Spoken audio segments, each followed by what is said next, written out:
జానులరీతో పెళ్లిపై clarity ఇస్తూ Dilip దేవగణ video release చేశాడు. ఇప్పుడు ఆ వీడియో చూద్దాం. అందరికి నమస్కారం. నేను మీ సింగర్ దిలీప్ దేవగన్.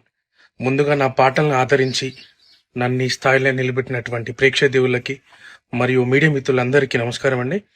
నేను రీసెంట్గా ఏదైతే పోస్ట్ చేసినటువంటి ఒక ఫోటోని విపరీతంగా ట్రోల్ చేస్తున్నారు. అవునండి, నిజమే. నేను జాను త్వరలోనే పెళ్లి చేసుకోబోతున్నాము. మేము ఇష్టపడ్డాం, కలిసి బతకాలనుకుంటున్నాము. మేము ఎట్లాంటి తప్పు చేయలేదండి. మేము కలిసి బతకాలనుకుంటున్నాం అంతే. అండ్ మా ఇంట్లో ఒప్పుకున్నారు, వాళ్ళ ఇంట్లో ఒప్పుకున్నారు. మేము చాలా ఇష్టపూర్వంగానే మేము పెళ్లి చేసుకోబోతున్నాము.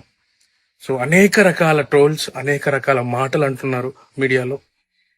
అండ్ మేము ఎలాంటి తప్పు చేయలేదు. అండ్ ఇలాంటి విమర్శలు మీరు ఎన్ని చేసినా తట్టుకొని నిలబడడానికి మేము సిద్ధంగా ఉన్నాము. అండ్ మాకు ఎవరైతే సపోర్ట్ చేస్తున్నారో మనస్ఫూర్తిగా థ్యాంక్ యూ సో మచ్.